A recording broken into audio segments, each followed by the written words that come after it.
poucas reservas cambiais nos cofres do Banco Central e, em suma, pouca liquidez. Esses são dois dos principais males que perseguem a Argentina ciclo após ciclo econômico e mantêm o país à beira do abismo. Para os mercados, esse abismo tem um nome: calote.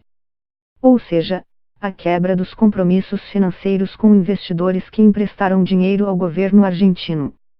Desde a esmagadora vitória do peronismo nas eleições primárias de 11 de agosto, em que Alberto Fernandes obteve 47,35% dos votos enquanto o atual presidente, Maurício Macri, recebeu 32,33%, a instabilidade econômica que o país vive há meses piorou, com consequências diretas para o bolso de seus cidadãos. Essas primárias são geralmente um termômetro confiável para medir o humor do eleitorado argentino antes das eleições presidenciais. A próxima está marcada para 27 de outubro. Os resultados apontam para o retorno ao poder do kirchnerismo, a força que governou por 12 anos, entre 2013 e 2015, com uma forte intervenção estatal na economia e retórica de mercado.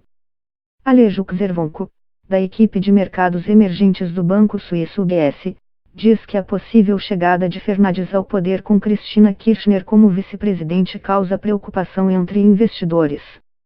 Alberto Fernandes e sua equipe indicaram que pararão de pagar juros sobre os títulos conhecidos como LELIQ, dívida de curto prazo, emitidos pelo Banco Central, renegociaram o acordo com o FMI Fundo Monetário Internacional e manifestaram sua intenção de reintroduzir algum tipo de controle de capitais.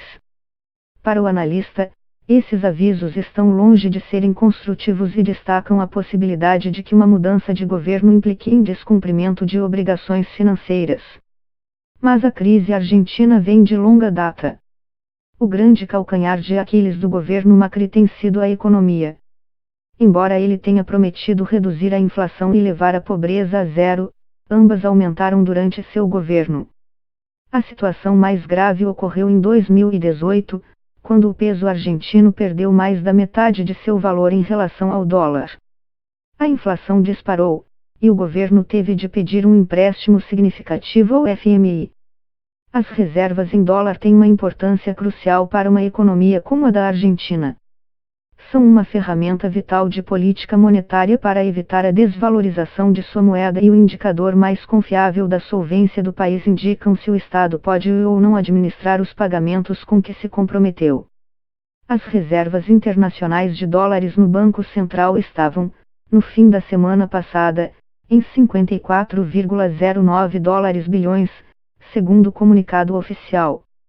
Isso significa 12,21 bilhões de dólares a menos em comparação com 9 de agosto, 2 dias antes das eleições primárias. Na tentativa de conter a depreciação do peso argentino, o Banco Central está usando uma média de cerca de 300 milhões de dólares por dia, segundo a mídia local. Mas sua intervenção no mercado de câmbio não conseguiu deter a desvalorização. E, se o Banco Central não conseguir fazer isso, é provável que uma nova depreciação da moeda aumente a inflação e force a aplicação de políticas fiscais e monetárias mais rigorosas, explica a equipe de análise econômica do Fundo de Investimentos AXA. Macri sabe que a depreciação afeta o bolso dos cidadãos e que, se não recuperar o controle da situação, além de ver suas chances de reeleição ainda mais complicadas, o país ficará a um passo de pedir a falência e do temido calote. A moeda argentina já perdeu mais de 33,5% de seu valor neste ano, e, para comprar um dólar, agora são necessários aproximadamente 60 pesos. Com isso, as empresas com dívidas em dólar têm mais dificuldade para fechar as contas. Os argentinos sabem bem o que isso significa. Em alguns países, existe uma memória muito viva sobre a ligação direta entre desvalorização cambial e inflação e entre inflação e pobreza.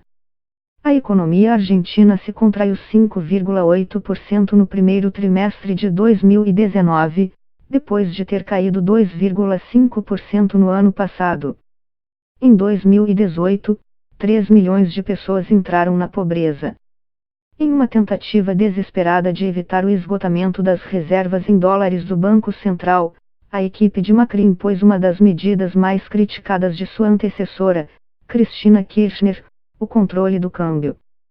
Empresas terão de solicitar permissão do Banco Central para vender pesos, adquirir moeda estrangeira e fazer transferências para o exterior. Os cidadãos podem continuar comprando dólares até um máximo de $10.000 por mês. Com isso, Macri quer reduzir a necessidade de intervenção do Banco Central no mercado em uma tentativa de conter a sangria das reservas internacionais. Durante o governo de Cristina Kirchner, 2007-2015, os argentinos também foram obrigados a pedir autorização para comprar dólares e fazer transferências para o exterior, pagando uma taxa adicional pela compra por meio de cartões no exterior. A aplicação dos controles cambiais criou dúvidas de que o FMI conferiria em setembro uma nova extensão do resgate solicitado pelo governo Macri em 2018. O valor do empréstimo planejado para este mês é de 5,4 bilhões de dólares. A Argentina também procura adiar o pagamento da dívida ao FMI para enfrentar a crise. Uma delegação do órgão visitou a Argentina na semana passada e se reuniu com autoridades do governo Macri e do Banco Central, além do candidato presidencial Alberto Fernandes e sua possível equipe econômica. O FMI divulgou no domingo uma declaração apoiando as medidas tomadas e disse que está analisando seus detalhes, disse um porta-voz em um comunicado. Ele acrescentou que o FMI continuará em contato próximo com as autoridades e que o órgão continuará apoiando a Argentina durante esses tempos difíceis. Alejandro Arveja, analista do banco suíço Julius Baer, acredita que o auxílio não corre perigo, porque o governo Macri seguiu as diretrizes definidas pelo FMI para receber ajuda financeira. Para obter esse empréstimo, a Argentina prometeu reduzir os gastos públicos e, assim, o déficit fiscal, que para o FMI e muitos investidores é a fonte das instabilidades do país.